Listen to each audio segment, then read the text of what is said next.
चलिए बाबू, कल का आप लोग का हिस्ट्री कहाँ तक हो गया था। हम लोग दिन दियम को मार दिए थे। अमेरिका उत्तरी वियतनाम को मार दिया था। याद कीजिए, दिन दियम की मृत्यु कब हुई थी। दिन दियम की मृत्यु कब हुई थी? 1963 में। कब हुई थी? 1963 में। उसकी सेना ने उसको मार दिया। कारण क्या था? कारण ये था कि उस सेना को भी नहीं कुछ समझता था, वहाँ की आम पब्लिक को भी कुछ नहीं समझता था। वो अपनी व्यवस्था को लागू करना चाहता था, जिससे जनता के बीच में क्या पैदा हो गई? आक्रोश पैदा हो गई, उग्र हो गए। अंततः तंग आकर के इसको मार दिया गया। लेकिन बताइए, दिन दियम के समर्थन कौन करता था? अमेरिका करता था। तो अमेरिका गुस्सा में आकर 1965 में क्या कर दिया? एजेंट ऑरेंज, नापाम, फॉस्फोरस ऐसे बम पूरा उत्तरी वियतनाम में, पूरा वियतनाम में पटकने लगा। समझ गए? तो अमेरिका रुका नहीं, अमेरिका अपना जारी रखा युद्ध। अब बताइए, गृह युद्ध के बाबू, जब हम बता रहे थे आप लोग को कि वियतनाम में जब गृह युद्ध आरंभ हुआ था, तो उसका जिम्मेवार किसको ठहराया गया था? कौन ठहराया था? अमेरिका ने ठहरा दिया था कि हो ची मिन्ह ने ही गृह युद्ध की मतलब शुरुआत किए थे, इनका ही योगदान है। ठीक है, माना गया। अच्छा ये बता भाई कि उत्तरी वियतनाम में कौन थे लीडर, नेता कौन थे? हो ची मिन्ह थे। और कोचिन चीन में, दक्षिण वियतनाम में कौन थे? हाँ, ये जेनेवा समझौता के दौरान हुआ था। जेनेवा समझौता कब हुआ था? 1954 में हुआ था। इस दौरान एक बात और कही गई थी कि लाओस कंबोडिया के स्वतंत्र है, ठीक है, और उत्तरी वियतनाम किसके अधीन में रहेगा, अंडर में रहेगा, हो ची मिन्ह के। और दक्षिण वियतनाम पे, उत्तरी वियतनाम में सिर्फ किसको किसको मिलेगा नेता? कौन थे वहाँ के? हो ची मिन्ह। और कोचिन चीन के कौन थे? दीन दियम बने। समझ गए? और दीन दियम को समर्थन कौन करने लगा? अमेरिका। तो इस तरह से फिर बाद में आप जानते ही हैं कि जो था ना आपका उत्तरी वियतनाम था, यानी वियतनाम जो था, 1949 में ही चीनी जो गणराज्य है उसको स्वीकार कर लिया था, यानी साम्यवादी बन गया था। साम्यवादी बनने के अकॉर्डिंग इसके खिलाफ, फ्रांस के खिलाफ और अमेरिका के खिलाफ उन लोगों ने भी आवाज़ उठाना शुरू कर दिया। सब ग्रुप बना लिया, चीन, वियतनाम वगैरह सब, है ना। इस तरह से उन लोग को हटाना, फ्रांसीसी हट गए थे, ठीक है। बट अमेरिका ने बम पटक पटक दिए 1965 के बाद, बता रहे हैं आप लोग को। इस दौरान युद्ध जारी रहा। उसके बाद हम लोग पढ़ेंगे माइली गांव की हत्याकांड, है ना। माइली गांव हत्याकांड। तो बाबू, अब माइली गांव की हत्याकांड कब हुई थी? 1968 में। 1968 में, एकदम याद रखिएगा। बताइए, हम बता रहे हैं बाबू, वियतनाम के एकीकरण के खिलाफ कौन था? वियतनाम के एकीकरण के खिलाफ कौन था? क्योंकि आप जानते हैं कि जिनेवा समझौता में वियतनाम को दो भागों में बांट दिया गया था, उत्तरी वियतनाम और दक्षिण वियतनाम। तो उसको एकीकरण करने के लिए टाइम दिया गया था कि 56 में क्या होगा, इसका एकीकरण होगा, यानी चुनाव करा करके। तो उस चुनाव के विरुद्ध कौन गया था कि एकीकरण नहीं होगा? दिन दियम गया था ना। तो दिन दियम के खिलाफ एक वियतनाम के लोग, उत्तरी वियतनाम के लोग ने एक संगठन बनाया, एक, है ना, एक राष्ट्रीय मुक्ति सेना का गठन किया। वो कब किया था? 1961 में, है ना। 1961 में हुआ था। 60-61 से कुछ हुआ था, देखिएगा टाइमिंग वही है। टाइमिंग से मतलब नहीं है, लेकिन याद रखिएगा, राष्ट्रीय मुक्ति सेना का गठन किया। उसको बोलते थे वियतकांग। क्या बोलते थे बाबू? वियतकांग। तो वियतकांग जो था, आपको बोलेंगे, अगर आप सोच के बताइएगा, वियतकांग किसका समर्थन, किसका समर्थक था? पूंजीवादी का, साम्यवादी का? साम्यवादी का समर्थक था कि नहीं था, बताइए। वियतकांग। वियतकांग एक गठन है, संगठन है, जिसमें लोग शामिल होंगे खतरनाक युद्ध करने के लिए। तो उस वियतकांग जो था, यानी राष्ट्रीय मुक्ति सेना जो संघ था, वो साम्यवादी था या नहीं था? साम्यवादी था ना, क्योंकि ये अब उत्तरी वियतनाम के लोगों ने, जो हो ची मिन्ह के अंडर में इसको नेतृत्व में बनाया गया था, इस गठन की, इसका गठन किया गया था। तो हो ची मिन्ह ने ऑलरेडी किया था, उत्तरी वियतनाम ऑलरेडी किया था, साम्यवादी देश था, है ना। अमेरिका क्या चाहता था कि दक्षिण जो वियतनाम है वो साम्यवादी ना बन जाए, इसलिए इसका समर्थन है, इसके ना दोनों में फूट डालो वाला काम करता था, है ना, डिवाइड एंड रूल का। तो हमारा कहने का मतलब ये कि वियतकांग जो बना हुआ था, वो अमेरिका के खिलाफ, यानी दीन दियम के खिलाफ लड़ने के लिए बनाया गया था ना। हालांकि दीन दियम तो मर भी गया था, 63 में मर गया, 61 में बना, 63 में मर गया, सेना ही मार दिया उसको। राष्ट्रीय मुक्ति सेना जो था, वियतकांग मार दिया उसको, ठीक है। उसमें जो भी लोग थे, जो सेना थे, मार दिए। उसके बाद वियतकांग युद्ध लड़ता रहा, ये भी, अमेरिका भी युद्ध लड़ता रहा। समझ गए? वियतकांग कहिएगा, जब भी आप दिमाग लगाइए कि वियतकांग का नेतृत्व किसने किया था, कहिएगा हो ची मिन्ह ने। तो हो ची मिन्ह कहाँ के नेता थे? उत्तरी वियतनाम के। हो ची मिन्ह क्या कहते थे कि जो मेरा कंट्रीज है, जो मेरा एरिया है, क्या है? साम्यवादी है। तो यानी वियतकांग भी क्या है? वियतकांग भी क्या है? साम्यवादी है। वियतकांग तो साम्यवादी का ही समर्थन करता है, सपोर्ट करता है। तो आई थिंक मेरा मानना ये है कि जो आपका कोचिन चीन है, तो कोचिन चीन में जो अमेरिका है, कभी भी ये नहीं चाहता था कि जो कोचिन चीन है किसके प्रभाव में आ जाए, साम्यवादी के प्रभाव में आ जाए। समझ गए? तो यानी बेतकांग के बारे में आपने क्या समझा? बेतकांग किसका सपोर्टर था? साम्यवादी का सपोर्टर था। अब आते हैं माइली गांव की हत्याकांड में। तो माइली गांव की हत्याकांड जो बाबू थी, ये थी आपका दीन दियम के ही इलाका की थी। जो दीन दियम जिस पे राज करता था, शासक था, यानी अमेरिका जिसका समर्थन करता था, यानी कोचिन चीन, यानी दक्षिण वियतनाम, वहीं की घटना थी। वह दक्षिण वियतनाम में आपका एक गांव था जिसका नाम क्या था? माइली गांव हत्याकांड। समझ गए? तो अमेरिका के जो भी लोग थे, उसने क्या कह दिया कि जो कोचिन चीन में जो माइली गांव के लोग हैं, ये प्योर किसका समर्थन करते हैं? वियतकांग का, यानी साम्यवादी का समर्थन करते हैं। तो इन लोगों को ना साम्यवादी का समर्थक बता करके वहाँ के पुरुषों को मार दिया गया, और जो बच्चियाँ ना बच्ची औरतें और बच्चियों को सामूहिक रेप करके उसको भी पूरे गांव का कर दिया गया, आग लगा दिया गया, पूरे गांव को आग लगा दिया। समझ लीजिए, दृश्य समझिए, जिस थाली में खा रहा है, जिसका सपोर्ट कर रहा है, उसी को मार दिया। समझ रहे ना? कोचिंग सपोर्टर भी था, उसी में उसी को मार दिया। अच्छा, तब मारा क्यों था? ये मारा इसलिए था ना कि कोई बचेगा नहीं, और जब कोई बचेगा नहीं तो किस पे ब्लेम जाएगा? उत्तरी वियतनाम पे जाएगा ब्लेम, यानी हो ची मिन्ह पे जाएगा। किसका घटना कौन किए थे? हो ची मिन्ह ने।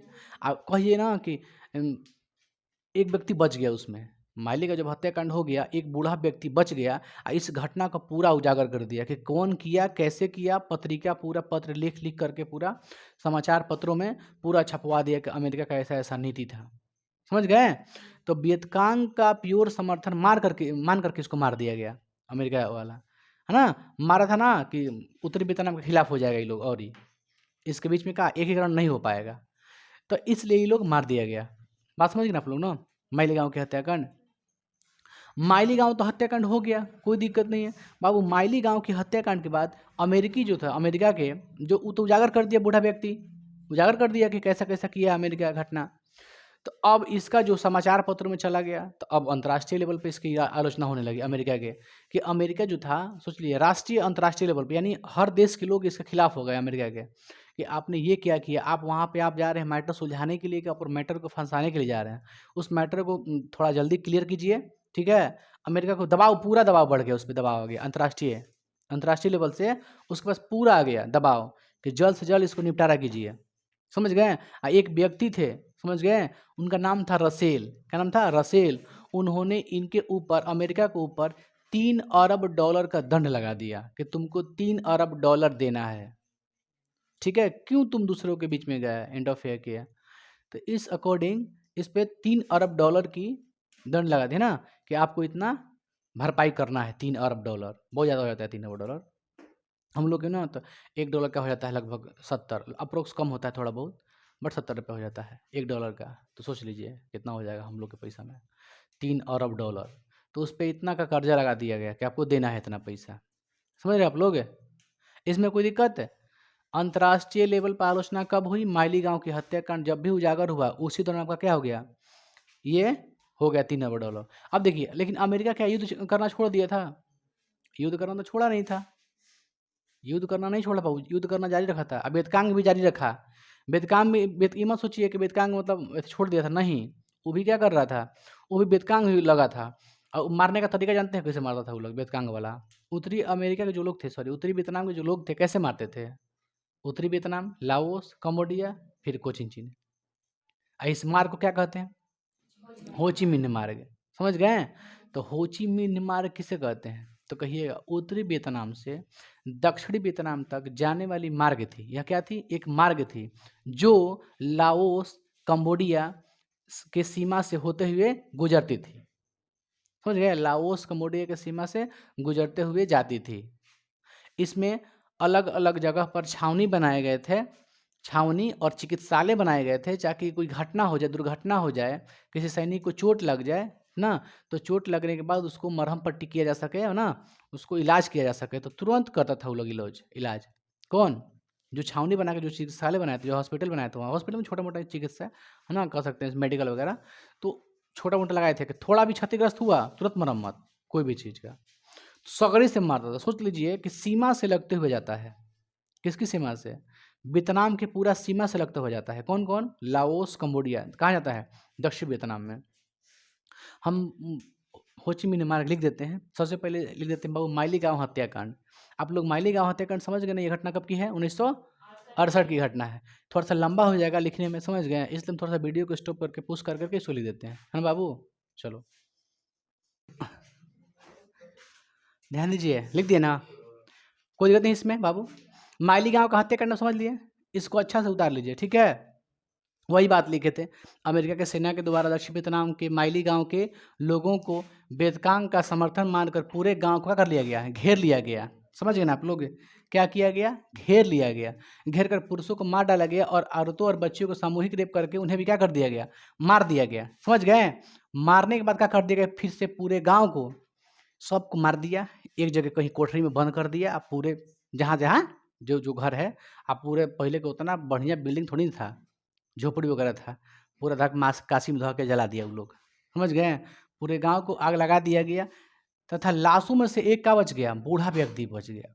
और इस घटना को समाचार पत्रों के माध्यम से उजागर किया, जिससे अमेरिका की काफ़ी आलोचना अंतर्राष्ट्रीय और राष्ट्रीय लेवल पर होने लगी, है ना।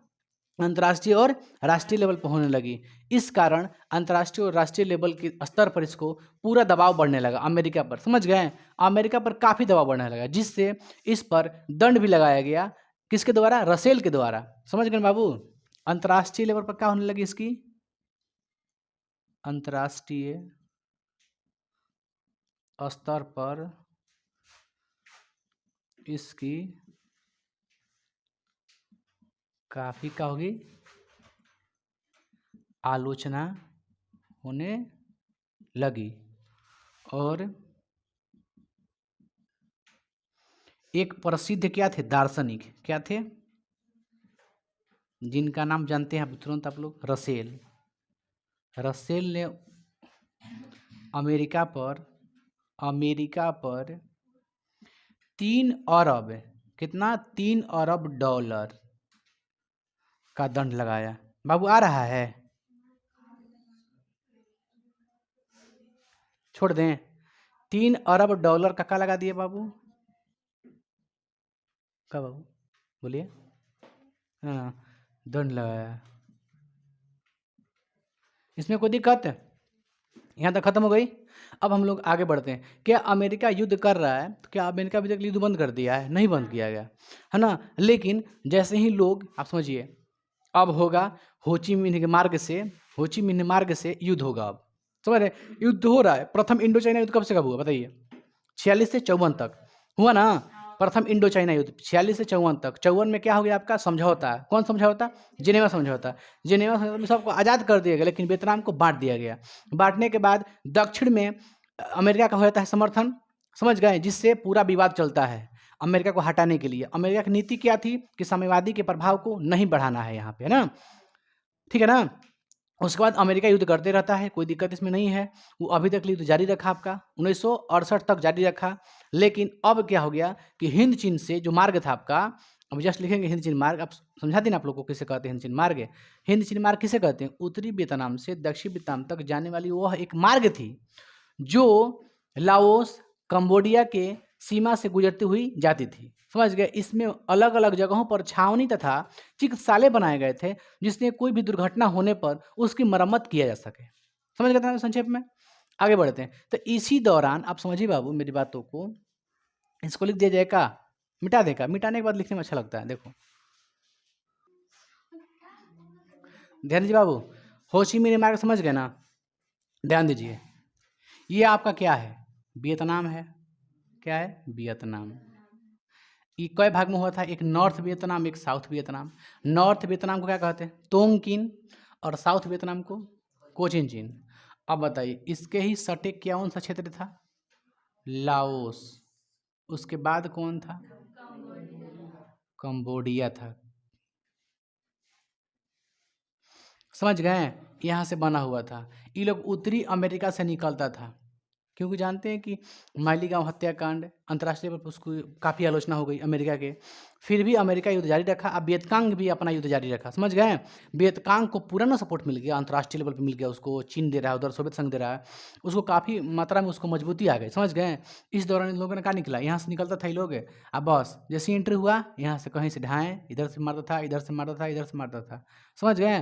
पूरा दक्षिणी वियतनाम पर ये लोग लुक छिप कर मारता था। अब बीच में पता बा क्या बनाया हुआ रहता था बाबू, बीच में बना हुआ रहता था छावनी, क्या बनाया हुआ होता था? छावनी। छावनी और चिकित्सालय किस लिए बनाया जाता था? ताकि कोई भी अगर किसी को घटना हो जाए, दुर्घटना हो जाए कोई भी चीज़ का, चाहे अमेरिका द्वारा ये लोग कहीं कहीं अगर क्षति भी कर देता था ना, तुरंत ये लोग फास्ट मरम्मत करता था। आज जितना भी सैनिक यहाँ पर रहते थे ना, सैनिक के, तो सैनिक को भोजन कहाँ से आता था? इधर से, हथियार से लेके, भोजन से लेके, जितना भी रसद सामग्री है ये सब उधरे से आता था। समझ गए आप लोग क्या बता रहे हैं आप लोग को? तो युद्ध ऐसे ही होता था, यहाँ से लुक छिप कर सगरी से यहाँ मारता, फिर जाकर लुक छिप जाता, माने गौरेला युद्ध जिसे कहते हैं। लुक छिपने का मतलब कौन चीज? गौरेला युद्ध। सोच लो, यहाँ से निकलता लाओस, लाओस से कंबोडिया, कंबोडिया से दक्षिण वियतनाम पे, है ना, अटैक करता। जब भी अमेरिका इस पे अटैक करता, ये लोग एकदम तुरंत क्या कर लेता था? मरम्मत, तुरंत मरम्मत कर देता था। चाहे किसी को चोट लग गया ना, जल्दी बैंडेज पट्टी कर देता था। यानी चिकित्सालय बना के रखा था, छावनी बना के रखा था। और जो रसद सामग्री है इधर कहाँ से आती थी? उत्तरी अमेरिका से आती थी। हथियार उधर से आती थी, चीन देता था वो लोग को, चीन भी देता था, समर्थन किया था।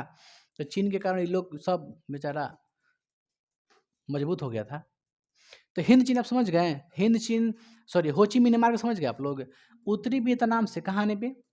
दक्षिण वियतनाम। उत्तरी वियतनाम से दक्षिण वियतनाम आने वाला वह क्या है? एक मार्ग था जो लाओस, कंबोडिया के सीमा से गुजरती हुई जाती थी। इसमें कहीं कहीं छावनी, है ना, लगा के रखा हुआ था और चिकित्सालय बनाया हुआ था, ताकि दुर्घटना के समय का हो सकता है मरम्मत या फिर इलाज हो सके किसी का। तो हम लिख दे बाबू इसको लिए, कैसे लिख देते हैं बाबू?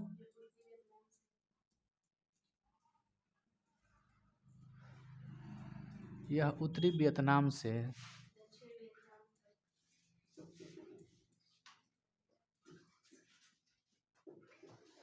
जाने वाली क्या थी?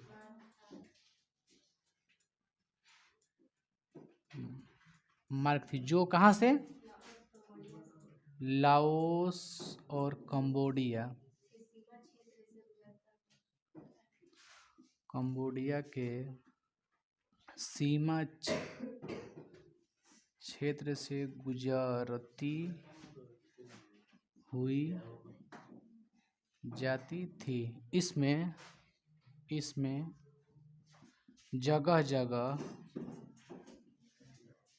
का बना के रखा था? छावनी तथा चिकित्सालय, चिकित्सालय बना के रखा था,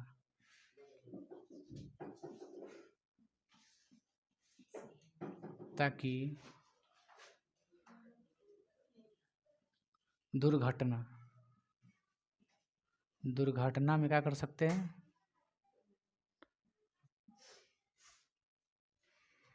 देते हैं मरम्मत है।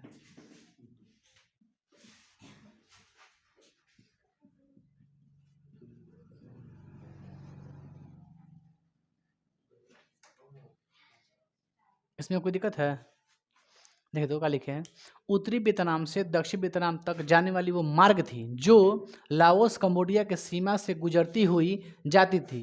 इसमें जगह जगह छावनी तथा चिकित्सालय बनाए हुए थे, क्योंकि दुर्घटना के समय उसकी मरम्मत और इलाज अच्छा से कर सके। इसमें कोई दिक्कत? इस तरह से ये लोग क्या करता था?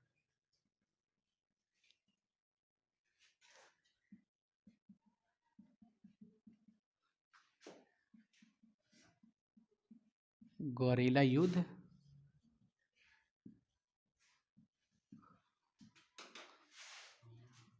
ठीक है, गौरेला युद्ध करता था। अंततः ध्यान दीजिए, हम लोग ध्यान दीजिए बाबू, एक चीज़ हम बता रहे हैं आप लोग को, हम लोग भूल गए थे। चैप्टर 4 नहीं, बल्कि चैप्टर 4 में आपका है भारत में राष्ट्रवाद, ठीक है। तो हम लोग पढ़ेंगे चैप्टर 3 पढ़ रहे, तो आप लोग इस कन्फ्यूज मत होखिएगा, है ना, मिस्टेक से आप लोग लिख दिए थे, कोई दिक्कत नहीं है। चलो इधर देखिए, उत्तरी वियतनाम से दक्षिण वियतनाम में जाने वाली वो एक मार्ग थी। कौन मार्ग? होची मिन्ह मार्ग। तो आएगा कि होची मिन्ह का मार्ग क्या था? तो आप लोग अपने भाषा में लिख दीजिएगा कि होची मिन्ह मार्ग वह मार्ग थी जो उत्तरी वियतनाम से दक्षिण वियतनाम तक जाती थी, है ना। उसमें लाओस, कम्बोडिया के भी सीमा लगता था। अपने स्तर से लिखिएगा, एग्जाम में जितना अच्छा लिखिए, कंटेंट लिखिए, उतना अच्छा नंबर मिलेगा आपको। बस हम तो छापिएगा तो नंबर मिल जाएगा, ऐसा बात नहीं है, नहीं मिल जाएगा नंबर। बट एक नहीं होता है, माइंड कॉन्शियस करके एकदम दिमाग लगा के अपना लिखो, वो अच्छा रहता है, ठीक। आगे बढ़ते बाबू। तो ये लोग अपना गरीला युद्ध रखा और अमेरिका अपना युद्ध करता था, लेकिन ये काफ़ी मजबूत हो गया बेतकांग, इतना मजबूत हो गया मत कहिए।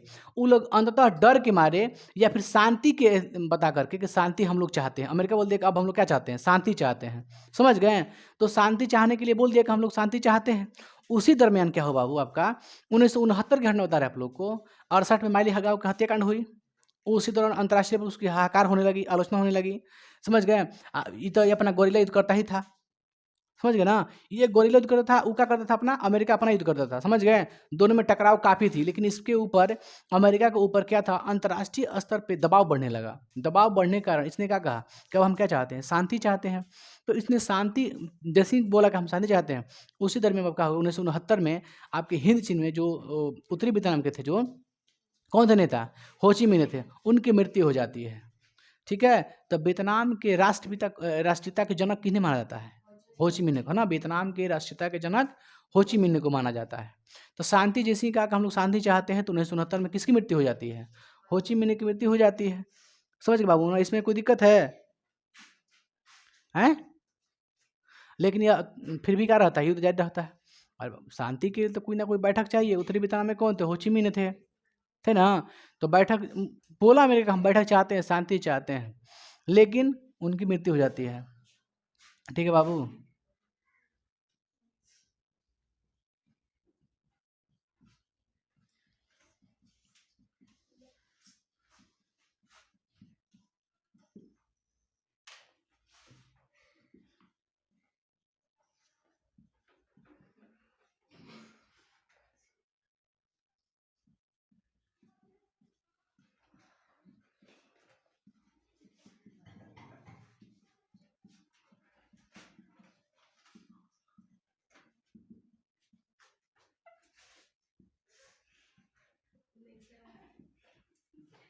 हो ची मिन्ह की क्या होती है,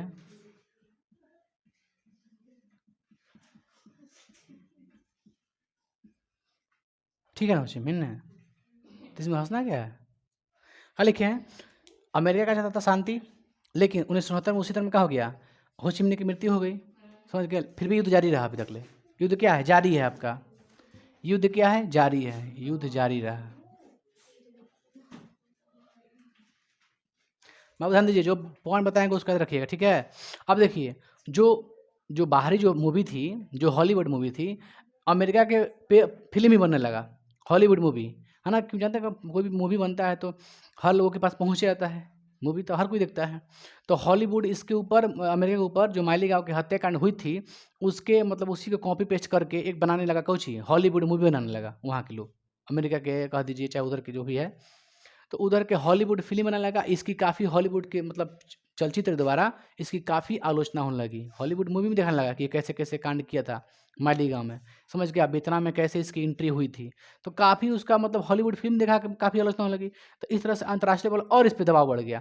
तो उस समय जानते हो, जब ये वियतनाम में अपना एंट्री किया था, तो उस समय आप याद रखिए बाबू, अमेरिका के राष्ट्रपति कौन थे, निक्सन। कौन थे, निक्सन। तो ये आपका पेपर में पूछेगा, ठीक है, कि अमेरिका के राष्ट्रपति कौन थे उस समय, निक्सन थे। इस पॉइंट को रखिएगा, निक्सन। तो निक्सन पर काफ़ी दबाव बढ़ने लगा, तो उसने 5 सूत्री मांग रखा, 5 सूत्री मांग रखा। बताएंगे कौन कौन मांग था, इसको पहले मिटा ले हम लोग। मांग क्या था, मिटाते हैं, उतर पाओ इसको पहले आप लोग। ध्यान दीजिए बाबू, हम लोग कहाँ तक हो गया है। देखिए, हम बता देते आप लोग को कि जब गोरेला युद्ध हो रहा था आपका, कहाँ हो रहा था, उत्तरी वियतनाम और दक्षिण वियतनाम में चल रहा था जो। तो गोरेला युद्ध में अंततः शांति कौन चाहने लगा, अमेरिका। अमेरिका बोला कि हम लोग क्या चाहते हैं, शांति स्थापित करना चाहते हैं। तो शांति स्थापित करने के अकॉर्डिंग जस्ट किनकी मृत्यु हो जाती है, हो ची मिन्ह के, जो वियतनाम के राष्ट्रपिता कहे जाते हैं, समझ गए आप लोग, राष्ट्र जनक माने जाते हैं उन्हें। तो हो ची मिन्ह की मृत्यु कब होती है, 1969 में, है ना। उसके बाद ये जो है युद्ध जारी रहता है, समझ गए ना। उसके बाद पढ़ते हैं बाबू हम लोग, अमेरिका की असफलता, अमेरिका की असफलता तथा वियतनाम का एकीकरण। मतलब अमेरिका असफल हो जाता है ना, और वियतनाम का क्या हो जाता है, एकीकरण। एकीकरण करने के लिए बताइए, जिनेवा समझौता में कब कहा गया था, चुनाव करा करके, 1956 में। 54 में जिनेवा समझौता हुआ था, और 56 में क्या कहा गया था कि चुनाव होगा और वियतनाम को क्या कर दिया जाएगा, एकीकरण कर दिया जाएगा, है ना। अब देखते हैं अमेरिका की असफलता। तो आप जानते हैं कि माइली गांव की हत्याकांड की वजह से उस पर काफ़ी अंतर्राष्ट्रीय प्रेशर आने लगा, उस पर, अमेरिका पे। यानी अमेरिका पे आने का मतलब छवि किसका खराब हो जाता है? जो उसका प्रधानमंत्री होता है, जो राष्ट्रपति होता है। तो अमेरिका में कोई प्रधानमंत्री नहीं होते हैं, ठीक है। क्या होते हैं? सिर्फ और सिर्फ राष्ट्रपति होते हैं अमेरिका में। तो राष्ट्रपति उस समय कौन थे? निक्सन। कौन थे? निक्सन थे। तो ये आपके एग्जाम में पूछ सकता है ना, कि अमेरिका राष्ट्रपति कौन थे? निक्सन। तो निक्सन पर क्या पड़ने लगा? दबाव पड़ने लगा, समझ गए। और हॉलीवुड मूवी में जो है, बाहरी जो मूवी है हॉलीवुड, हॉलीवुड मूवी में अमेरिका के खिलाफ, उसके खिलाफ वीडियो बनाना शुरू कर दिए लोग, है ना। उसके जितना भी मतलब काम, खराब काम था, इस सब को सब दिखाने लगा। ये सब जितनी बुराइयाँ की थी सब दिखाने लगा। वियतनाम की जो इंटरफेयर किया था उसके बारे में टोटल मूवी बनने लगा। तो सोच लीजिए थी निक्सन पर क्या पड़ गया? आपका दबाव पड़ गया, अंतर्राष्ट्रीय दबाव पड़ गया, जिस कारण निक्सन ने क्या किया बाबू, निक्सन को कहा गया, अंतर्राष्ट्रीय स्तर पे दबाव बढ़ा, कहा गया कि जल्दी से जल्दी बाबू वियतनाम के जो भी दिक्कतें हैं उसके समाधान करो, समस्याओं का करो समाधान करो, ठीक है। तब जाके उन्होंने क्या करते हैं बाबू, उन्होंने 5 सूत्री मांग लाते हैं। निक्सन क्या लाते हैं? 5 सूत्री मांग, समझ गए। 5 सूत्री मांग कौन लाते हैं? निक्सन, अमेरिका के राष्ट्रपति। 5 सूत्री मांग मतलब 5 गो मांग लाते हैं। वो आपको बाद में लिखवाएंगे क्या क्या मांग था, है ना। तो 5 सूत्री मांग लाते हैं। वो जो मांग लाए हैं वो वियतनाम के पक्ष से था, वियतनाम के पक्ष से था, बात समझे। जो मांग 5 गो मांग रख रहे हैं जो भी है इस युद्ध को बंद करने के लिए, तो किसके पक्ष से बोल रहे हैं? वियतनाम के पक्ष से बोल रहे हैं। तो वियतनाम के जब पक्ष से बोल रहे हैं तो 5 गो जो आपका सूत्री मांग है उसको खारिज कर दिया कौन? अमेरिका। क्योंकि यह अमेरिका के पक्ष से नहीं था, उसका कहा नाम था कि हम डायरेक्ट नहीं हटाएंगे अपनी सेना, धीरे धीरे हटाएंगे, है ना, एक शेड्यूल के अनुसार। तो इसने खारिज कर दिया। किसने अस्वीकार कर दिया? अमेरिका ने। क्योंकि जो आपका ये बना है 5 सूत्री मांग जो रखा गया है, ये किसके पक्ष से था? हो ची मिन्ह के पक्ष से था, यानी वियतनाम के पक्ष से था, समझ गए। तो इसको अस्वीकार कौन कर दिया? आपका अमेरिका अस्वीकार कर दिया, समझ रहे हो। उसके बाद में फिर एक नए लाते हैं, एक नए, सोच ली बाबू, क्या लाते हैं आपका? सूत्री मांग। फिर एक नई सूत्री मांग लाते हैं, 8 सूत्री मांग, समझ रहे हैं बाबू। तो 8 सूत्री मांग के तहत ये जो पक्ष था ये था अमेरिका के पक्ष से था। जो 8 सूत्री मांग था किसके पक्ष से था? अमेरिका का पक्ष था। तो इसको कौन खारिज कर देता है? वियतनाम। जो वियतनाम के पक्ष से था उसको अमेरिका खारिज कर देता है, और जो अमेरिका के पक्ष से था उसको कौन खारिज कर देता है? वियतनाम खारिज कर देता है, समझ गए। इसलिए दोनों जो सूत्री मांग है ये क्या हो जाता है? मतलब फेल हो जाता है, कह सकते हैं। दोनों मांग को स्वीकार नहीं किया जाता है। मांग में क्या होगा? युद्ध बंद करना है, सेना को हटाना है, वियतनाम आज़ाद रहेगा, यही ना होगा मांग में। दूसरे 5 को मांग होगा। लेकिन दोनों के दोनों जो सूत्री मांग था बाबू, वो क्या हो जाता है? खारिज हो जाता है, अस्वीकार कर दिए जाते हैं अमेरिका द्वारा और वियतनाम के द्वारा। उसके बाद बाबू क्या होता है? पेरिस समझौता होता है। क्या होता है? पेरिस समझौता। 27 फरवरी 1973 को पेरिस समझौता होता है। पेरिस में बैठक होती है वियतनाम, फ्रांस और उसकी, किसकी? अमेरिका की। अमेरिका और वियतनाम की बैठक होती है। उस बैठक में कहा जाता है कि जो अमेरिका है अपनी सेना को 60 दिन के अंदर हटा ले, है ना। ये मतलब उसमें निर्णय निकाला जाता है उसमें कि 60 दिन के अंदर क्या कर ले, अपना सेना को हटा ले अच्छी तरह से। तो यहाँ तक हम देखते बाबू, बताइए असफलता कैसे इसकी हुई अमेरिका की? अंतर्राष्ट्रीय क्या बढ़ने लगा? कह सकते हैं दबाव, अंतर्राष्ट्रीय दबाव किस पे बढ़ने लगा बाबू? निक्सन पर। निक्सन क्या थे? अमेरिका के राष्ट्रपति थे, इस पे दबाव बढ़ने लगा। और इन पे क्या बनने लगी? हॉलीवुड मूवी बनने लगी बाबू, है ना। हॉलीवुड क्या बनने लगी? फिल्म बनने लगी। अब आगे बढ़ते हैं बाबू। अब बताइए निक्सन द्वारा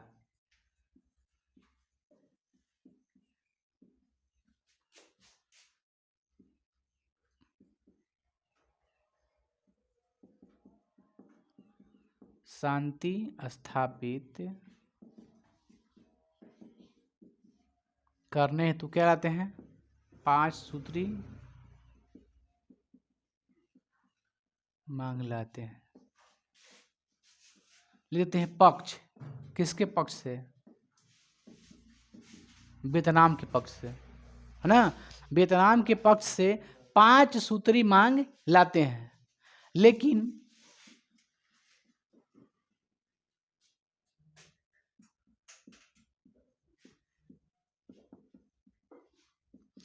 अमेरिका क्या करता है? खारिज कर देता है। खारिज मतलब क्या करता है? अस्वीकार लेते हैं, आपको समझ में नहीं आएगा। अस्वीकार मतलब स्वीकार नहीं करता है। समझ गए? उसके बाद एक नई आपका नए सूत्री मांग आता है, 8 सूत्री मांग।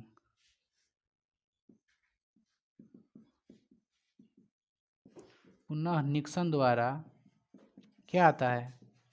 8 सूत्री मांग। किसके पक्ष में?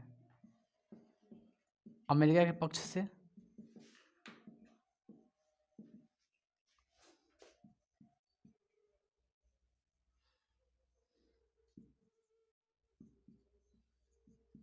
लाया गया, जिसे वियतनाम क्या कर दिए? अस्वीकार।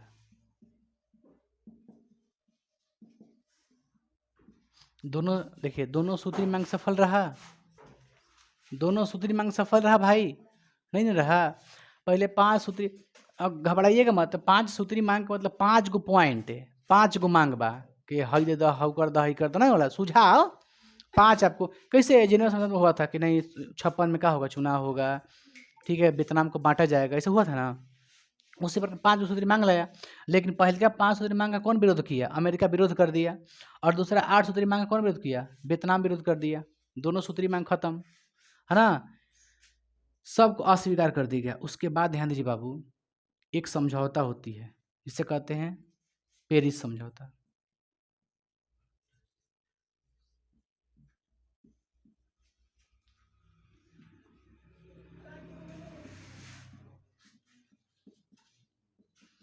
सत्ताईस फरवरी 1900, देखिए क्या आती है? अंततः पेरिस समझौता होती है। पेरिस समझौता मतलब फ्रांस की राजधानी पेरिस, पेरिस में एक बैठक होती है ना? पेरिस समझौता के तहत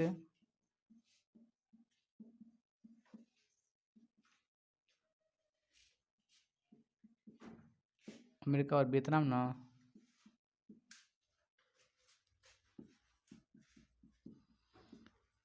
चार्ट पेपर पर हस्ताक्षर होता है, ठीक है? और वैल्यू वैल्यू रहता है बाबू।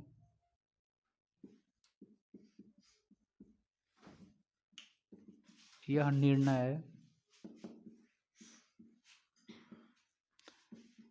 लिया गया कि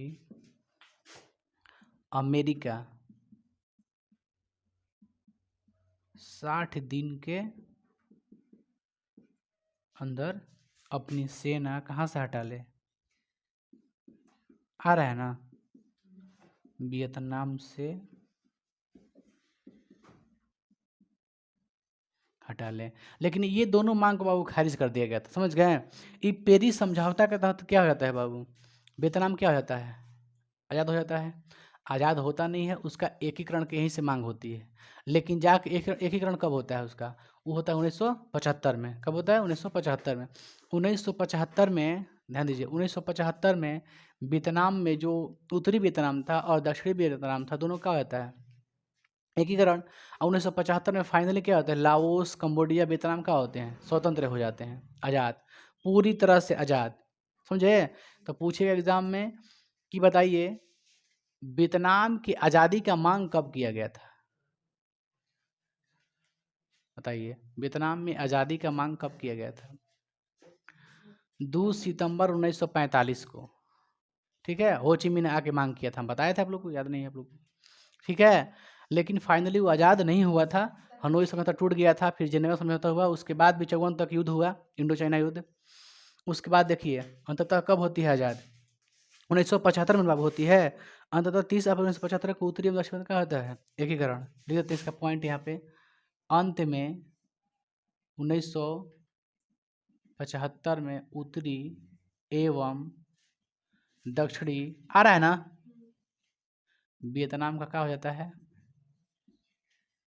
एकीकरण।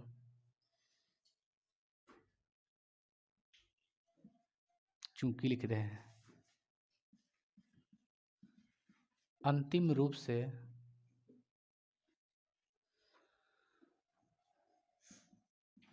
1975 में बाबू क्या होती है? वियतनाम, लाओस हिंदी में लिख देते हैं।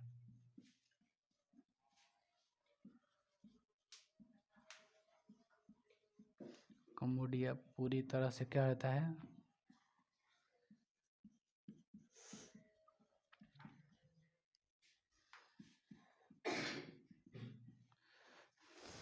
इसमें कोई दिक्कत आप सभी को? कोई दिक्कत है नहीं ना?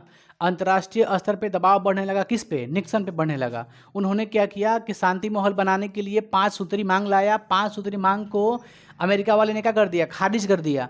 और फिर 8 सूत्री मांग लाया, उसको वियतनाम ने खारिज कर दिया। अंततः पेरिस समझौता हुआ। पेरिस समझौता कब हुआ? 27 फरवरी 1973 को हुआ। इस समझौते के तहत दोनों पक्षधर के लोग साइन हस्ताक्षर किए कि हम लोग निर्णय लिए कि ठीक है। इसका निष्कर्ष क्या निकला कि 60 दिन के भीतर वियतनाम से जितना दक्षिण कोचिन चीन में अमेरिका की सेना है सबको हटा ले और शांति स्थापित करने की प्रयास करे, क्योंकि उस समय क्या चल रहा था? कोल्ड वार चल रहा था ना, शीत युद्ध।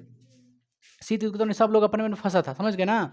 इस तरह से वो हट जाता है आपका 1975 में पूरी तरह से। वियतनाम का क्या होता है? एकीकरण। उसके बाद तीनों का होता है आज़ाद, लाओस, कंबोडिया और वियतनाम। अब हम लोग पढ़ेंगे बाबू कंबोडिया के बारे में कि कंबोडिया की क्या है, कंबोडिया देश में क्या दिक्कत है, उसके बारे में थोड़ा बहुत पढ़ लेते हैं ना। इसको पहले उतार लीजिए आप लोग।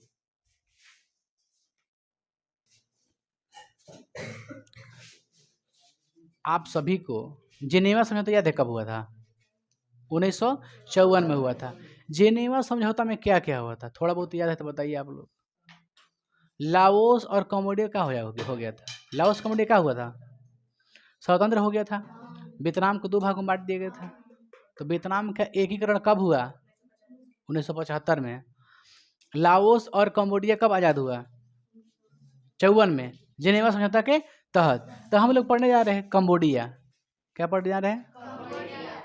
बताइए कि कंबोडिया का शासक कौन बना था? नरोत्तम सिन्हानुक।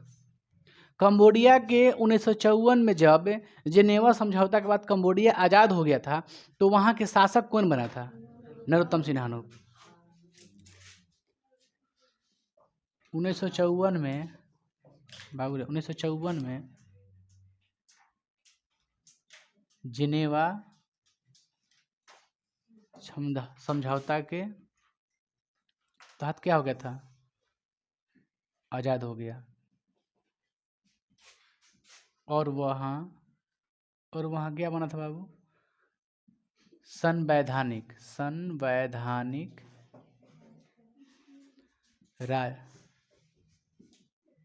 राजतंत्र का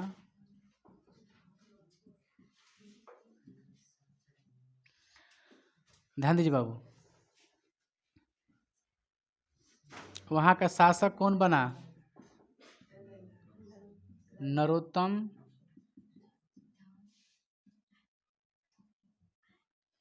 पेपर में क्या पूछता है कि कंबोडिया के शासक कौन था? नरोत्तम सिन्हानुक। अमेरिकी राष्ट्रपति कौन थे? निक्सन। हाँ, इंपॉर्टेंट पॉइंट है, रखिएगा। ठीक है बाबू। अब बताइए क्या गोरिल्ला युद्ध में कंबोडिया पर बम गिराया गया था? हाँ, गिराया गया था। कंबोडिया पर भी गिरा होगा बम, लाओस पर भी गिरा होगा बम, समझ गए ना? उत्तरी वियतनाम पर भी गिरा होगा बम। रीजन क्या है? होची मिन्ह मार्ग। क्योंकि होची मिन्ह मार्ग का उपयोग कहाँ से कहाँ करते थे? उत्तरी वियतनाम, लाओस, कंबोडिया, तब जाके कोचिन चीन पर अटैक करते थे। होता था ना। तो यानी जो बम गिरता था अमेरिका, तो लाओस पर भी गिर जाता था, क्योंकि होची मिन्ह पर गिरता था वो लोग। होची मिन्ह मार्ग पर गिरता था। तो होची मिन्ह मार्ग में सब था, सटा हुआ सीमा था। जैसे ये आपका क्या था? वियतनाम था, उत्तरी नॉर्थ है, ये साउथ हो गया आपका। ठीक है, इधर से लाओस था, इधर से क्या था? लाओस हो गया आपका, ये कंबोडिया हो गया। समझ गए? इस पर भी बम गिरता था, इस पर भी बम गिरता था। कौन? अमेरिका लाओस और कंबोडिया दोनों पर ही बम गिराता था, समझ गए? लेकिन दोनों पर क्या बनाए थे? छावनी बना हुआ था और चिकित्सालय बना हुआ था, जो कि किसी भी घटना हो गया तो जल्दी जल्दी उसका करते हैं मरम्मत किया जा सके। समझ गए आप लोग? इस तरह से ये सब आगे बढ़ती है। तो बताइए बाबू, लिख देते हैं संक्षेप में।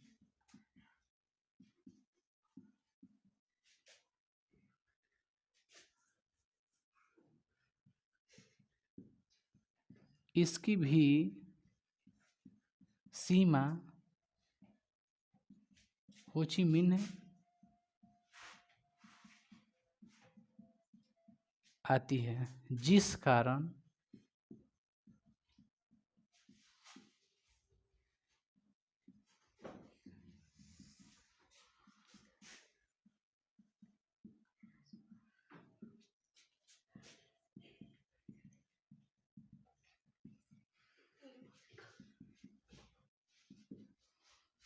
कोई दिक्कत इसमें? अंतिम रूप से 1975 में, ठीक है, लाओस, ठीक है, कंबोडिया और कौन, वियतनाम, कहाँ हो गए आज़ाद। क्या हंस रहे बाबू? कोई बिना माने हो तो हंस रहे, कोई है तो बताइए हंसने वाली बात। अनेरी हंसते तो उसको पागल बोलते हैं। कंबोडिया 1954 में क्या हो गया आज़ाद, पूरी तरह से 75 में हो गया तीनों आज़ाद। पूरा हिंद चीन कब आज़ाद हो गया था? ठीक। तीनों कब Indo China French Indo China में शामिल हुआ था? तीनों को कब फ्रेंच इंडो चाइना कब कहा गया था? 1899 में कहा गया था फ्रेंच इंडो चाइना। दो को पहले पहले हुआ था, कौन कौन? लाओस नहीं था, कंबोडिया वियतनाम था। कब? 87 में, समझ गया? 87 में हुआ था। 93 में कौन आ गया था? लाओस। 99 बन गया था फ्रेंच इंडो चाइना, तीनों मिला के। खैर ये हो गया ना बाबू। अब हम लोग पढ़ लेते हैं कि जो 5 सूत्री निक्सन द्वारा मांग लाया गया था वो कौन कौन से मांग था। समझ गए? कौन कौन से मांग था? पांचों मांग। इसको मिटा लें, पहले उतार लीजिए, मिटाते हैं। ध्यान दीजिए बाबू, बताइए 5 सूत्री मांग किनके द्वारा लाया गया था? किसके पक्ष में? वियतनाम के पक्ष में। कौन खारिज कर दिया? अमेरिका। 8 सूत्री मांग निक्सन द्वारा लाया गया था, वो किसके पक्ष में था? चलिए, तो 5 सूत्री जो लाए थे उसमें क्या क्या मांगे थी? 5 गो, है ना? ये एग्जाम के लिए आपके सब्जेक्टिव में क्वेश्चन बहुत इंपॉर्टेंट है, ठीक है? 5 नंबर का पेपर में पूछ सकता है। देखिए, पहला है आपका हिंद चीन के सभी सेनाएं युद्ध बंद करके शांति बनाए रखें। हो गया? अब देखिए दूसरा बाबू, युद्ध विराम की देखरेख। जो ये हिंद चीन में जो युद्ध विराम हुआ, मतलब जो रुका गया है, विराम में रुकना होता है ना, तो युद्ध विराम की देख रेख, रेखाना रेख अंतर्राष्ट्रीय पर्यवेक्षक।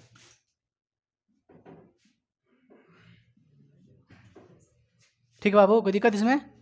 तीसरा पॉइंट, इस दौरान कोई भी देश अपनी सेना बढ़ाने की, कोई भी देश अपनी सेना की शक्ति प्रयत्न नहीं करेगा। चौथा पॉइंट है युद्ध विराम से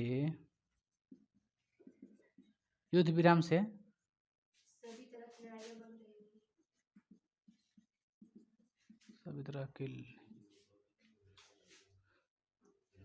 लॉ कैसे दिखाता है जी? ला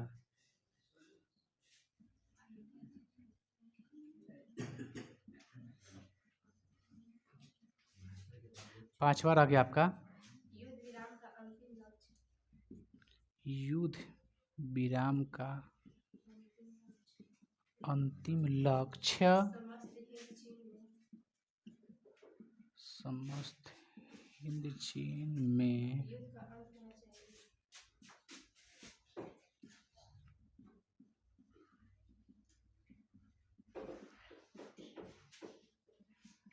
ध्यान दीजिए बाबू, ध्यान सुनिए। अब इसका प्रभाव बताते हैं आपको। अब बताओ बाबू, और इसमें कोई पॉइंट नहीं ना है? इसमें तो कोई पॉइंट नहीं है, इसका बस प्रभाव रह गया कि इसका क्या प्रभाव पड़ा, ही ना है? ध्यान दीजिए बाबू, कै गो सूत्री मांग है? 5 गो है। मांग क्या था? पहला, हिंद चीन के सभी सेनाएं युद्ध बंद करके शांति बनाए, युद्ध विराम की देखरेख अंतर्राष्ट्रीय पर्यवेक्षक करेंगे, इस दौरान कोई भी देश अपनी सेना की शक्ति बढ़ाने का प्रयत्न, मतलब सेना बढ़ाने की कोशिश नहीं करेगा। युद्ध विराम से सभी तरह की लड़ाइयाँ बंद रहेगी। जब युद्ध विराम का मतलब क्या, कुछ भी लड़ाई नहीं होगा। युद्ध विराम का अंतिम लक्ष्य समस्त हिंद चीन में युद्ध का अंत होना चाहिए। ये 5 क्या था, सूत्री मांग था। किसके द्वारा? निक्सन के द्वारा, है ना। इसका मतलब ये 5 सूत्री मांग को क्या अमेरिका माना, तो इसका प्रभाव क्या पड़ा, तो इसे अस्वीकार कर दिया गया, इसे अस्वीकार कर दिया गया। यही ना था बाबू। यहाँ पे लिख दें, देखो तो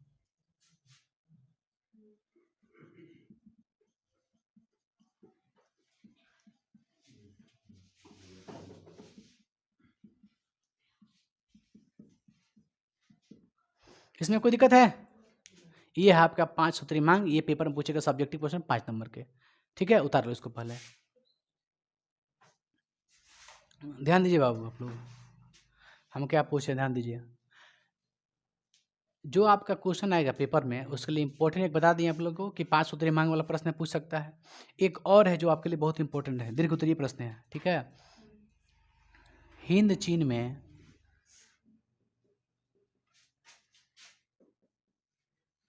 राष्ट्रवाद के विकास का वर्णन करें, ठीक है। हिंद चीन में राष्ट्रवाद के विकास का वर्णन करें, ये तो आप लोग लिखिएगा ना घर पे जाके, इसके बारे में इसका आंसर अपने से खुद से लिखिएगा। समझ रहे हो आप लोग? तो इस तरह से क्वेश्चन देंगे आप लोग को, तो हमेशा करते रहिए घर पे जा करके, बैठिए मत। ऐसे हम पढ़ाए भी हैं आपको, हिंद चीन राष्ट्रवाद का विकास पढ़ा दिए हैं, ठीक है। आप ऐसे भी आप लोग किताब से कुछ बना के अपने से आप कुछ समझ बूझ के लिख के लाइएगा, दिखाइएगा कल तो हमको लिख के ला करके दिखाइएगा ना, ये डबल हुआ रहेगा आप लोग के लिए। चलिए, ये खत्म हो गया आप लोग का, इंड हो गया चैप्टर, समझ गए ना। ये चैप्टर का हो गया, इंड हो गया। इसमें कोई दिक्कत आप सभी को नहीं ना? चलिए, हम नेक्स्ट वीडियो में पढ़ेंगे बाबू हम लोग कि ऑब्जेक्टिव का क्वेश्चन, ठीक है। कल क्लास में पढ़ेंगे हम लोग कि अब इसका ऑब्जेक्टिव इतना भी है ना। आपको कोई दिक्कत है इसमें? चलिए, कल मिलते हैं। क्या आज पूछ लें? ठीक है, छोड़ दो बाबू, 10 मिनट का सवाल है, लिखेंगे नहीं, सब पूछ लेते हैं आपसे। नहीं, चलिए निगत बाबू, ऑब्जेक्टिव है ना इसमें। जान दो क्या सोचे हैं, आपका लिखना पड़ेगा, अलग से वीडियोस बनाना पड़ेगा, उससे बढ़िया पूछ लेते हैं। लिखना जरूरी है बोर्ड पे, है? ऐसे भी हम पूछ सकते हैं आप सभी से। बताओ बाबू, सुनिए क्वेश्चन, सुनिए ध्यान से, बताइए। गाइड कोई नहीं खोलेगा अपना अपना, ठीक है। बताइए तो, किस समझौते ने वियतनाम को 2 भागों में बांट दिया? जिनेवा समझौता। हुआ आंदोलन के नेता कौन थे? बताइए। हो इनफुसो, यस, गुड। हुआ आंदोलन क्या था आप लोग को मालूम है? यह एक क्रांतिकारी है ना, संगठन आंदोलन था यह। उसमें बताए थे आप लोग को कि हु इनफुसो जो थे, उनके नेतृत्व में यह हुआ आंदोलन हुआ था। किसके लिए होता? एक व्यक्ति थे जिन्हें क्या कर दिया गया, पागल घोषित कर दिया गया था। जिस डॉक्टर के पास भेजा गया था वो भी उनका मुरीद हो गया था, समर्थक हो गया था, हुआ था ना, वही था हुआ आंदोलन। इसमें कोई दिक्कत आप सभी को? आगे बढ़े हम लोग, याद कीजिए, शुरू से आप लोग पढ़ रहे हैं लड़की पीछे। बताइए, नरोत्तम सिन्हानु कहाँ का शासक था? दियन बियन फू का युद्ध में कौन पराजित हुआ था? फ्रांस हुआ था। दियन बियन फू का युद्ध हुआ था कब?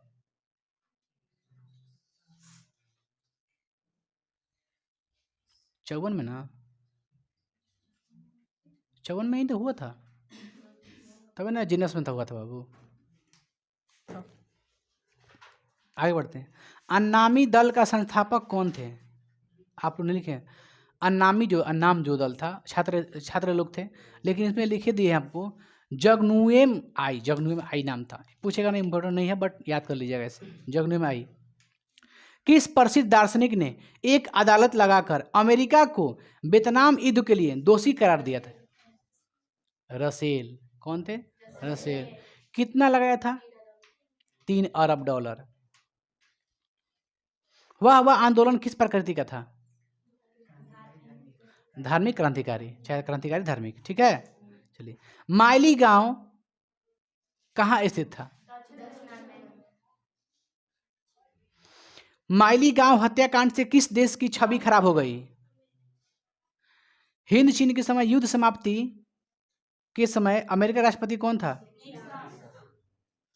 बताइए। विश्व का सबसे बड़ा मंदिर अंकरवाट का मंदिर कहाँ स्थित है? अंकरवाट का मंदिर किसने बनवाया? हिंद चीन पहुंचने वाले प्रथम व्यापारी? हिंद चीन में बसने वाले फ्रांसीसी को क्या कहते हैं? फान बोई चाउ ने किस क्रांतिकारी संगठन की स्थापना की? दुईतान होई।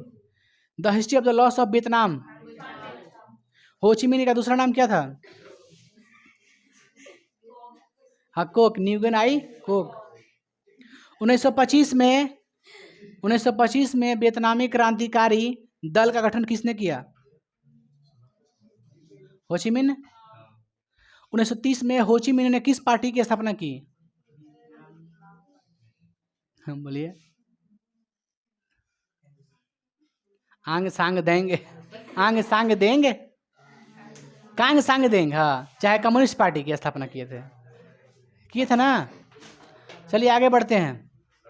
बताइएगा कि बाबू बताइए, अमेरिका द्वारा शांति को खतरा नामक श्वेत पत्र जारी करके किस गृहयुद्ध को जिम्मेदार ठहराया? हम बोला कि अमेरिका द्वारा शांति को खतरा नामक श्वेत पत्र जारी करके किसे गृहयुद्ध का जिम्मेवार ठहराया? किसे?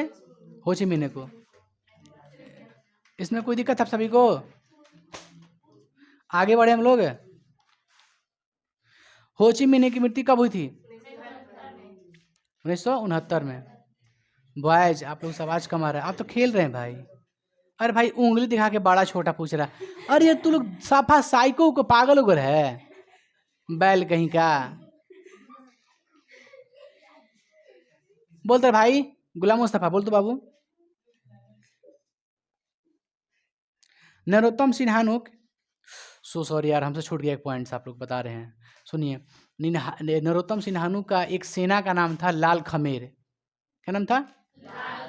हम बताए थे आपको कि जो वियतनाम था, वियतनाम में जो कंबोडिया था, कंबोडिया में पहले शासक किसका था? कंबूज राज्य था। कंबूज का ही बाद में क्या बदल दिया था हम लोग? खमेर साम्राज्य हो गया था। समझ गए? तो नरोत्तम सिन्हानुक की सेना का नाम क्या था?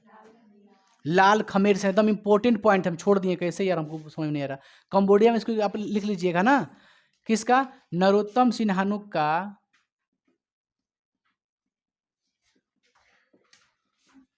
को सेना को क्या कहते हैं? लाल खमेर। लाल कुर्ती ना, लाल खमेर नहीं, लाल कुर्ती उधर था। आगे बढ़े हम लोग। तो आप समझ गए ना बाबू? अब तो कुछ रहा नहीं। बताइए बाबू। बेना, किस राष्ट्रपति ने हिंद चीन में 5 सूत्री योजना की घोषणा की थी? चुप रहिए आप लोग, बउआ बताएगा। हो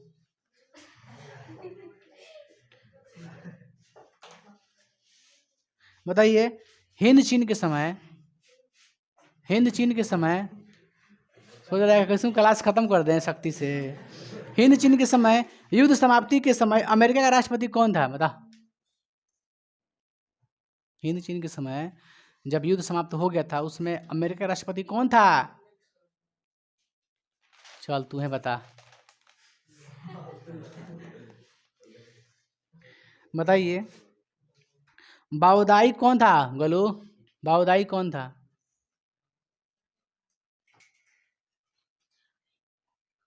तू बोलो गुलाम।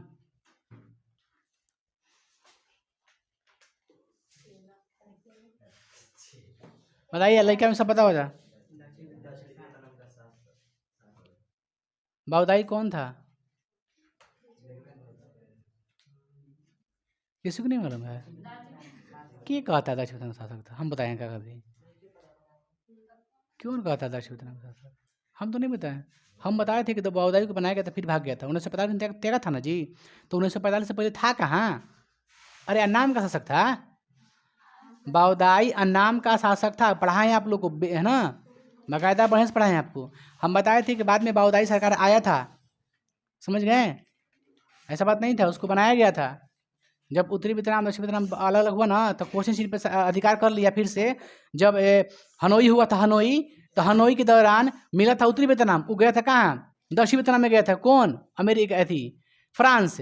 अधिकार करके कोचिन चीन पे किसको बना दिया शासक? बाओदाई को बना दिया। दक्षिण वियतनाम में बाओदाई को बनाया था, लेकिन कब? 1945 के बाद। हनोई समझौता में कहा गया था कि आप उत्तरी वियतनाम पर सेना भेजिए, दक्षिण पे ना, है ना, जापान को रोकने के लिए। लेकिन उसने किस पर अधिकार कर लिया? कोचिन चीन पे। अधिकार करने के बाद किसको बनाया यहाँ के शासक? बाओदाई को बनाया। तो बाओदाई उससे पहले ही था, है ना, था ना पहले उससे। बाओदाई पहले कहाँ का शासक था? अन्नाम का शासक था। समझ गए? किस वंश का था? निकबे वंश का। आगे बढ़ते हैं, बताइए बाओदाई को अपना पद कब छोड़ना पड़ा? देख लीजिए उधर, वो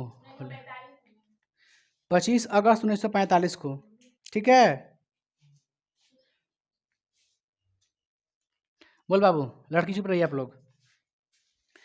हनोई समझौता कब और किसके बीच हुआ?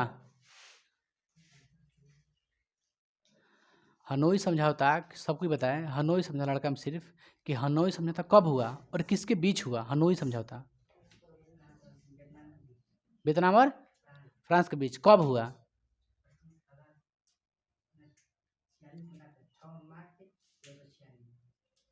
ठीक है। जिनेवा समझौता किसके और बीच हुआ, कब हुआ? अच्छा, किसके बीच हुआ? अमेरिका और वियतनाम और फ्रांस के बीच नहीं हुआ था? वियतनाम, फ्रांस और अमेरिका सब के बीच हुआ था। समझ गए? 1954 की घटना है ना, तो 1954 में दिमाग लगा, 1954 में किसका अधिकार था? अमेरिका का थोड़ा अधिकार था। अमेरिका का अधिकार नहीं था भाई मेरे। 1954 में अधिकार किसका था? फ्रांस का अधिकार था। किस पे? कोचिन चीन पे। समझ रहे हो कैसे? क्योंकि 46 से लेकर 54 तक युद्ध लड़ा गया था। भले सपोर्ट कर रहा था बाहर से, कौन? अमेरिका, कोचिन चीन पे सपोर्ट कर रहा था ना, लेकिन पूरी तरह से अमेरिका अधिकार में नहीं था। हाँ, 1954 में जब समझौता हो गया था, वो हट गया था, ये अपना बम चालू कर देता मारना। समझ गए? ये बम मारना शुरू कर देता, एजेंट ऑरेंज, फास्फोरस और नापाम।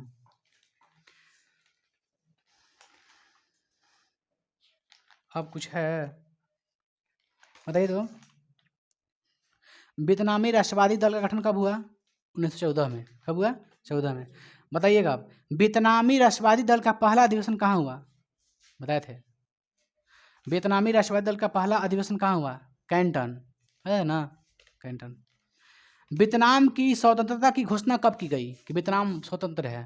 हो ची मिन्ह द्वारा कब की गई थी? 45 में, 1945 में। जिनेवा समझौता के तहत वियतनाम को कब चुनाव करवाकर एकीकरण करने की बात कही गई? 1956 में कहा गया था। 54 में हो तो समझौता, कहा गया था कि 56 में चुनाव होके अब बस का होगा जाएगा एकीकरण। विद्यार्थियों द्वारा किस पत्रिका का प्रकाशन हुआ? अन्नानीस स्टूडेंट पत्रिका। नरोत्तम सिन्हा की सेना का नाम क्या था? लाल खमेर सेना। अब बाबू देखिए बाबू, गाइड किसी के पास है, गाइड से प्रश्न पूछ लेते हैं। दीजिए तो, छोड़ दीजिए, आप लोग मत खोलिएगा, आप लोग मत खोलिएगा अपना, पूछते हैं जितना आएगा बताइएगा।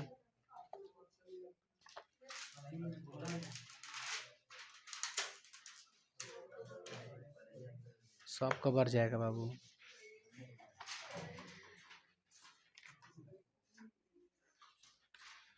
हाँ बताइए, कहाँ गया? होची मिन्ह कहाँ का शासक था? बताइए सब कोई। उत्तरी वियतनाम का। ठीक है, पागल उगल है, पिटाया जाएगा तू, देख ले बाबू, तू पिटाया जाएगा, तू समझा रहे, समझिए। दक्षिण वियतनाम में बाओदाई की सरकार निम्न में से किसकी समर्थक थी? दक्षिण वियतनाम में बाओदाई की सरकार निम्न में से किसके समर्थन में थी? चीन, स्पेन, फ्रांस, पुर्तगाल। फ्रांस से होगा, जाहिर सी बात है। बाओदाई सरकार कब बना था? 45 के बाद बना था। किसके कहने पर बना था? फ्रांस के कहने पर बना था उत्तरी में आ गया था दक्षिणी में। सीधा याद रखिए। उत्तरी और दक्षिण वियतनाम का एकीकरण कब हुआ था? बताइए। 1975 में। हाँ, डराइए मत। दक्षिण वियतनाम में किसकी प्रथम सरकार थी? सुन ध्यान से। हो ची मिन्ह की, बाओदाई की, न्यू दिन दियम की, सिन्हानुक की। बताइए बाबू, किसकी थी? आप लोग बताइए, आप सोच बताइए आप लोग अपने से। ऑप्शन बोले फिर से, होचिमिन, बाओदाई, दिन दियम, वो थे सिन्हानुक, नरोत्तम सिन्हानुक। कौन थे? बाओदाई थे। उसके बाद कौन बने थे? दिन दियम बने थे। तो बाओदाई होंगे पहला। चलिए, बाओदाई थे। तोंकिन फ्री स्कूल कहाँ स्थापित किया गया था? Cambodia, France, Laos, Vietnam. कहाँ पे? वियतनाम। बहुत बढ़िया, गुड। तोंकिन फ्री स्कूल कब स्थापित किया गया था? ठीक। पोर्ट्स असडम की घोषणा के बाद किसने आत्मसमर्पण किया? जापान। बहुत गुड। हिंद चीन क्षेत्र में कौन से देश आते हैं? अंकरवाट का मंदिर कहाँ है? नरोत्तम सिन्हा कहाँ के शासक थे? कंबोडिया के। अच्छा। मार्च 1946 ईस्वी में फ्रांस व वियतनाम के बीच होने वाले समझौता किस नाम से जाना जाता है? हनोई समझौता, मार्च 1946 को। बताइएगा, किस प्रसिद्ध दार्शनिक ने एक अदालत लगाकर अमेरिका को, हाँ ठीक है, ऐसा रसेल होगा। बताइए, हिंद चीन क्षेत्र में अंतिम युद्ध समाप्ति के समय अमेरिकी राष्ट्रपति कौन था? हुआ आंदोलन किस प्रकृति का था? क्रांतिकारी, धार्मिक। जेनेवा समझौता कब हुआ? उत्तरी एवं दक्षिण वियतनाम का एकीकरण कब हुआ? 75 में। अनामी दल के संस्थापक कौन थे? अभी तो बोले हैं गति से, नोट से बोले हैं। अनामी दल के जंगुएन आई है ना, जंगुएन आई लिख लीजिएगा। आपके नोट्स में ना, आपके मटेरियल में पक्का होगा, देखिए खोजिएगा, वहाँ निश्चित लिखा होगा। ध्यान दीजिए आप लोग। दियन बियन फू के युद्ध में कौन बुरी तरह से पराजित हो गया था? क्रांतिकारी संगठन दुई तान होई के नेता कौन थे? फन बोईचाऊ है, फन बोईचाऊ थे ना, दुई तान होई के। कुआंग दे नहीं थे ना? 21 के देखे ध्यान से, दिया है कुआंग दे बाबू। दुई तान होई के नेता कौन थे? कुआंग दे नेता थे। हाँ सही बात है जी, नेता कुआंग दे थे। संस्थापक कौन थे? फन बोईचाऊ थे। सही बात है, गुड। जापान ने हिंद चीन पर कब अधिकार जमा लिया? जापान ने हिंद चीन पर कब अधिकार जमा लिया था?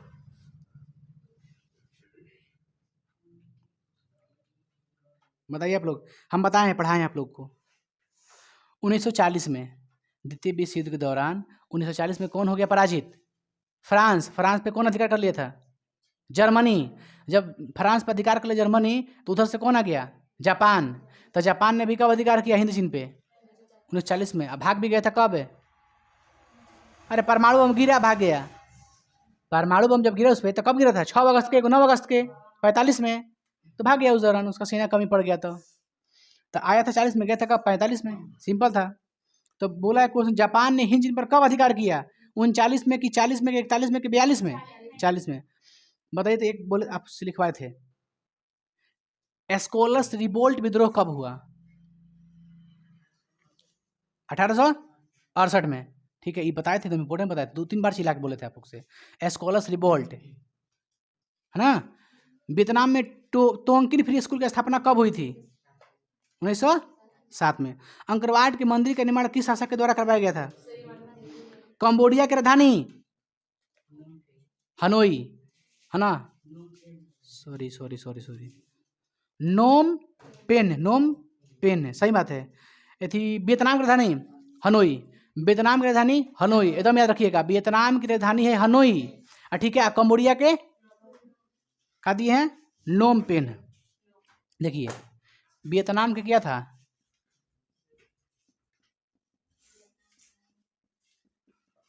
हनोई था। ठीक है, और कहाँ के बताएं अभी जस्ट? कंबोडिया। कंबोडिया की राजधानी है नोम पेन है। चलिए, ऐसे में रखिएगा, याद रहेगा। एक और क्वेश्चन है, बताइए, बाओदाई की सरकार कहाँ थी? उत्तरी वियतनाम, दक्षिण वियतनाम, कंबोडिया, हनोई। निम्न में से क्या पोर्ट्स असडम की घोषणा का उद्देश्य क्या था? जापान का आत्मसमर्पण, अमेरिका का आत्मसमर्पण, वियतनाम की स्वतंत्रता, जर्मनी का एकीकरण। जापान का आत्मसमर्पण। चलिए ये इंड हुआ, इसमें से कोई आपसे छूटेगा नहीं, एक दो है तो उससे कोई मैटर नहीं करता, बट आप लोग का ऑब्जेक्टिव टच हो गया है, ठीक है। चलिए बाबू, फिर हम लोग मिलते हैं कल। इसमें कोई दिक्कत नहीं ना आप लोग को, इसको उतार लीजिए आप।